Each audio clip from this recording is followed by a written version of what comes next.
I wasn't looking for anyone. Most mornings, I kept my head down, ordered the same coffee, and sat at the corner table by the window, long enough to watch the street wake up, short enough that nobody remembered I was there. She did. The first time, it was nothing. She stood ahead of me in line, a woman in her 40s, hair pulled back loosely, sunglasses hooked on her shirt collar. She ordered without looking at the menu. Black. Large. Then she stepped aside, and I saw her turn slightly, almost reflex, as if she expected me to speak. I didn't. My throat tightened the way it does when you're aware of yourself in the wrong way. When the barista called my name, she glanced again, just a flick of her eyes. I carried the paper cup past her and sat down by the window. My phone buzzed. I didn't check it. Probably just another group chat I'd muted months ago. The next morning, she was there again. Same order. Same pause. I told myself it was coincidence, though I noticed the way she tapped her thumb against the counter, once, twice, until her cup landed in front of her. A small habit. A nervous one, maybe? Or maybe just time-filling. When I sat, she passed my table on her way out. Her sleeve brushed the edge of my chair. A whisper of fabric.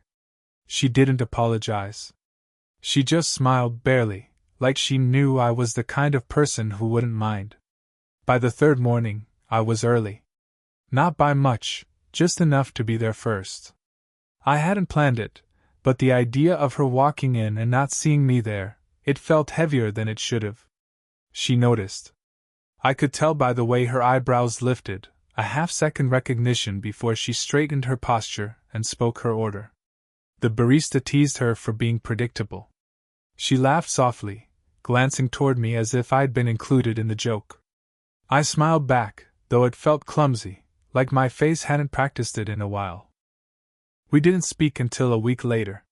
She came in with another woman, similar age, hair darker, sharper presence. They sat at the high table near mine, talking low, occasionally laughing in a way that made the room feel smaller. At one point, the first woman caught me looking. Not staring, just drifting in their direction too long. She tilted her head. I expected her to look away, but she didn't. Instead, she set down her cup, leaned toward her friend, and whispered something that made them both smile. I felt heat rise in my neck. I folded the napkin I'd been fidgeting with into a sharp square, then unfolded it again. My hands needed to do something. When I finally stood to leave, she spoke. "You always get the same thing," she said. Her voice was low, casual, like she hadn't decided until the last second whether to say it. I paused. "Habit, I guess." "Habit's not bad," she said. Her friend was watching me too, chin resting on her palm. "Unless it keeps you from trying something better." I laughed softly, though I didn't mean to. It just slipped out. She smiled in return, almost approving, before turning back to her friend. The conversation moved on without me. But when I reached for the door, my phone buzzed again. A new message. Unknown number. "You left too fast." I froze, the door still half open, the street noise spilling in around me. I looked back at the table. Both women were laughing now, sharing a story I couldn't hear. Neither looked at me. I didn't answer the message right away. I stared at it until the screen dimmed, until I caught my reflection looking back, uncertain, almost boyish. When I finally typed, "Who is this?" the reply came quick. "Don't overthink it. Coffee tomorrow?" The next morning, she was alone. No friend.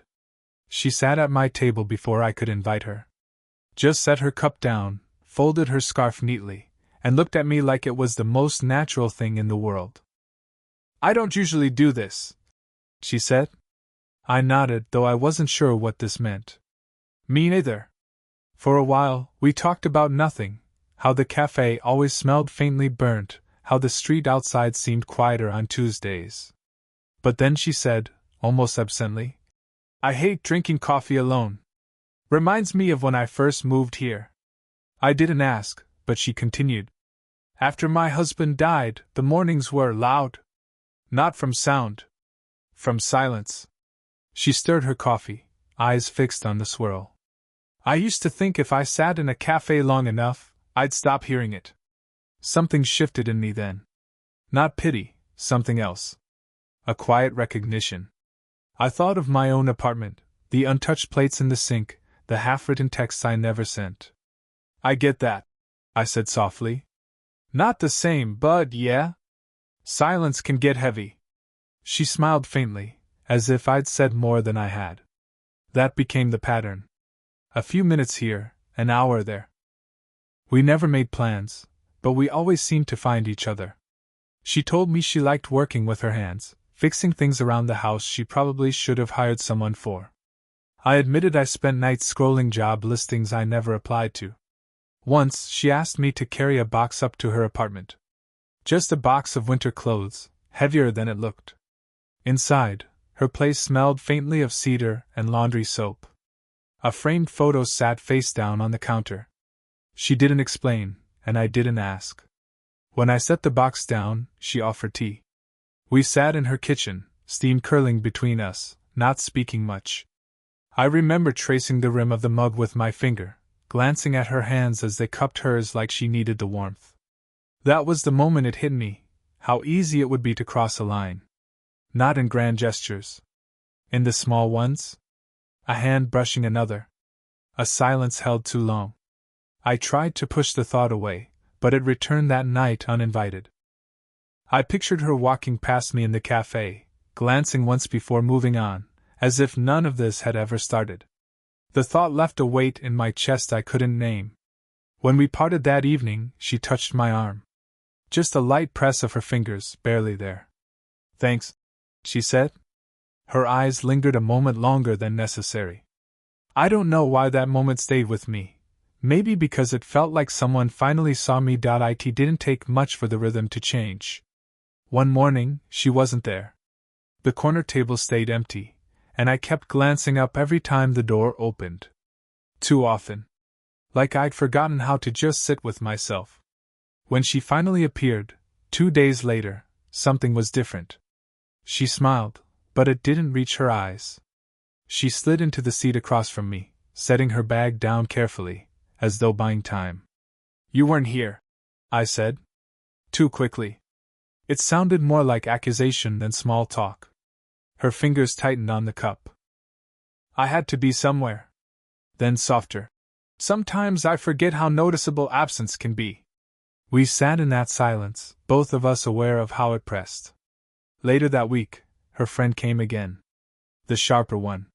She gave me a look, deliberate, measuring.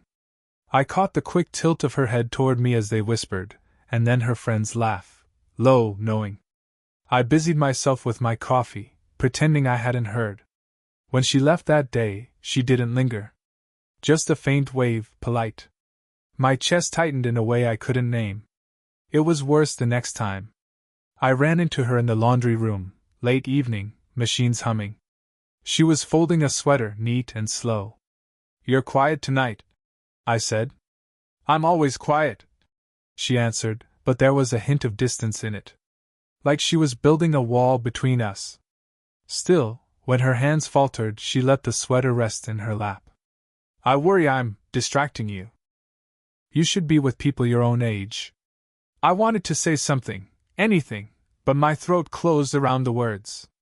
Instead, I picked at the edge of the dryer, metal warm under my fingers. She gave a small laugh, brittle. "Look at me. Talking like someone's mother. I don't know what I'm doing." I stepped closer before I realized it. Just close enough to see the faint line near her eye, the way her breath caught when she noticed. "I don't care," I said. And it was the most honest thing I'd managed in weeks. The hum of the machines filled the pause. She looked at me then, really looked. Her lips parted, just slightly, as if something was about to be said. Or done. Then footsteps echoed down the hall. A neighbor carrying a basket, head bent, humming. The moment collapsed. She stood quickly, smoothing the sweater, avoiding my eyes. "I should go," she murmured. She brushed past me, her sleeve grazing my arm. A touch so faint it almost didn't happen. Almost. I stood there, hands restless, heart louder than the machine's. Wondering if she'd nearly turned back. Wondering if I should have stopped her. It was late when I saw her again. Not the cafe this time. Just outside on the narrow strip of grass by the street. She was sitting on the bench near the bus stop, coat pulled tight, a paper cup balanced between her palms. I almost kept walking. Almost.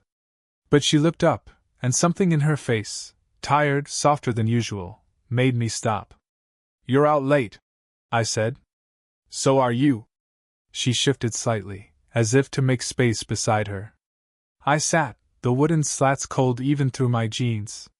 We watched the traffic lights cycle through red and green, though hardly any cars passed. After a while, she said, "My friend thinks I'm being reckless." She gave a small smile that didn't hold. "She's probably right." I didn't answer. My hands tightened around my knees, as though that could steady me. "I don't want to be." She trailed off, then started again. "You make me forget how old I am. What I've been through. That scares me." The words hung between us, visible in the breath that rose from the cold. I turned toward her. "And what if I don't care about any of that?" My voice came out quieter than I intended. She looked at me then, eyes shining but unreadable. Her fingers shifted on the paper cup, tapping once, twice. "That's the problem. You don't see what I see. 20 years from now, you'll look at me and—" She stopped. Shook her head. I wanted to tell her she was wrong. That I'd never think of her that way. But the words caught. Instead, I said, "I don't even look 20 years ahead. I barely look past next week." She laughed softly, almost sadly. "That's exactly what I mean." A silence stretched, heavy but alive. A car passed, headlights brushing across her face, catching the line of her cheek, the faint tension in her jaw. "I get jealous sometimes," I admitted. The confession surprised even me. "When you're with your friend. When you leave before I can say anything. I know I shouldn't, but—" Her head turned sharply. "Jealous?" I nodded, feeling my throat tighten. Like I'm already losing something I never even had. Her lips parted, like she wanted to answer but couldn't. She set the cup down on the bench, leaned back slightly, eyes closing. For a long moment, I thought she might lean into me. That all the hesitation, all the walls, would finally give way. But she didn't. When her eyes opened again, they locked on mine. Steady, unblinking. A look that felt closer than touch. The night was quiet, except for the faint tick of the traffic light. She breathed in, slow. "Do you really know what you want?" The next morning, she wasn't there. Not just once, but for a week. The cafe door opened and closed, strangers filtering in and out, and every time I half expected her.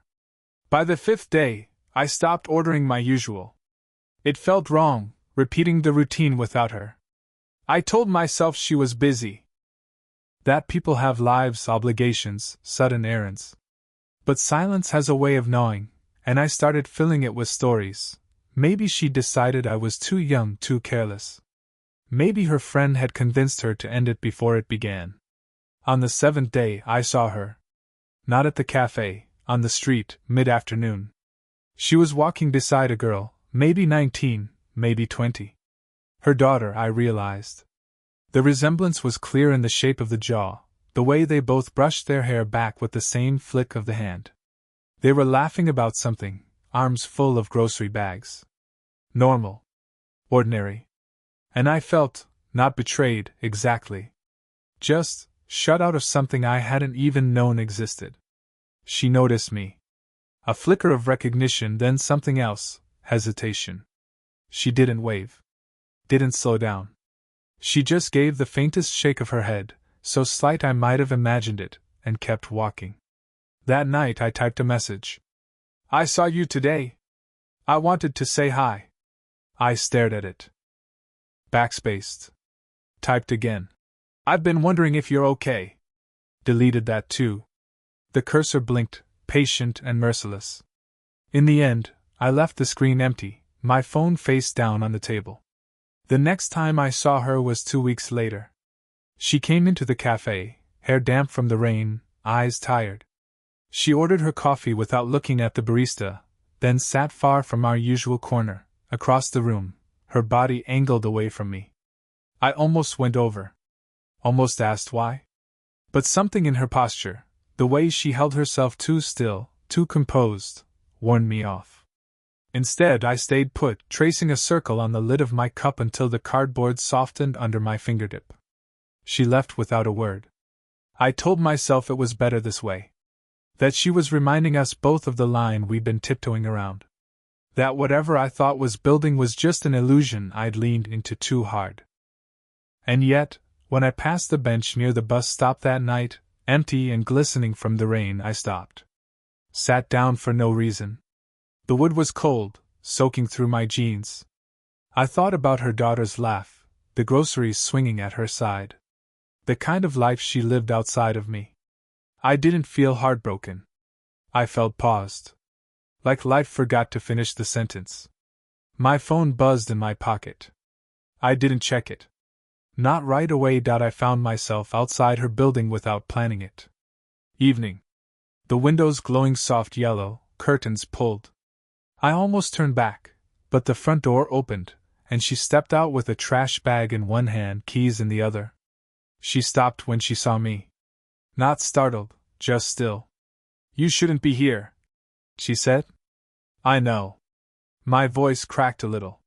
But I didn't want to keep not saying things. Her eyes narrowed slightly, like she was measuring whether to let me continue. She set the bag down beside the steps, crossing her arms. I took a breath. "I don't want to be another thing you regret. Or something you pretend never happened. I paused, fumbling. "I just need you to know what it feels like. For me." Her shoulders softened, but her gaze didn't move from me. "And what does it feel like?" "Like I've been waiting for someone to actually see me," I said. The words came out low, uneven. "And then you did. And now I don't know how to go back." A silence stretched. She glanced at the street, at the passing headlights. Her hands tightened on her arms, then released. "I'm not free," she whispered finally. "Not in the way you think. I have a daughter. I have a past that weighs more than you realize. And I can't ask you to carry it." "I didn't ask for easy," I said. My chest felt tight, but my voice steadied. "I just asked for real." She blinked. A slow, deliberate blink, like holding something back. When she looked up again, her face was softer. Tired but softer. "You don't know what you're saying," she murmured. "Maybe not," I admitted. "But I know what I'll regret. Staying quiet." For a long moment, she just stared at me. Then she stepped closer.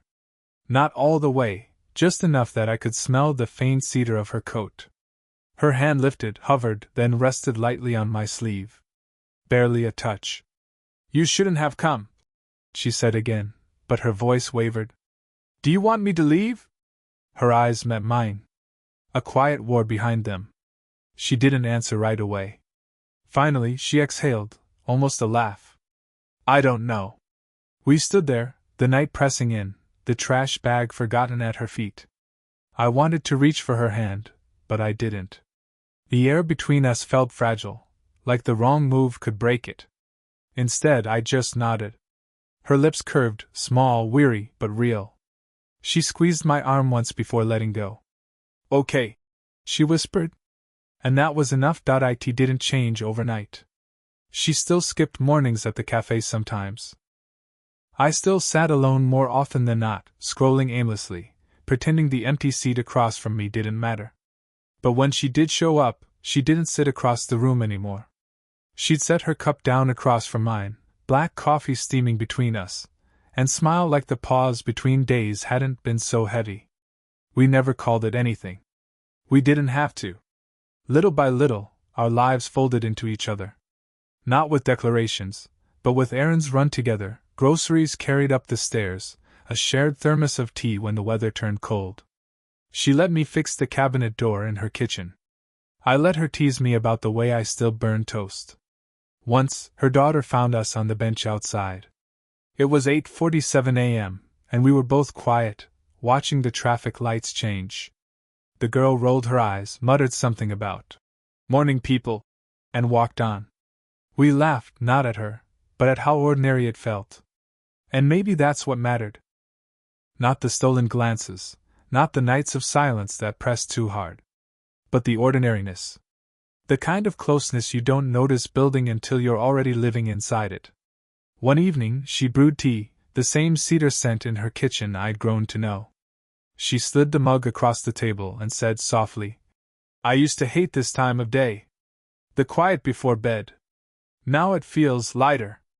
I didn't answer right away. Just wrapped my hands around the mug, letting the warmth seep in. "It feels like I'm not alone anymore," I said finally.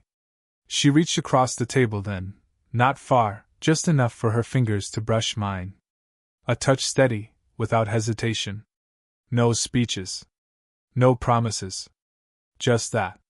Weeks later, I still catch myself glancing at the door of the cafe when it opens, expecting her.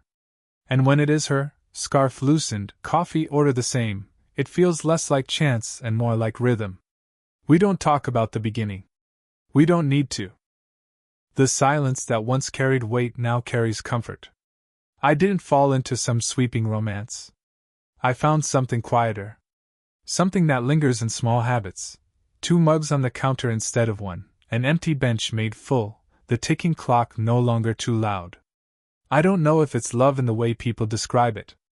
But I know this: when she looks at me, I no longer feel paused. I feel finished. Did this story stay with you?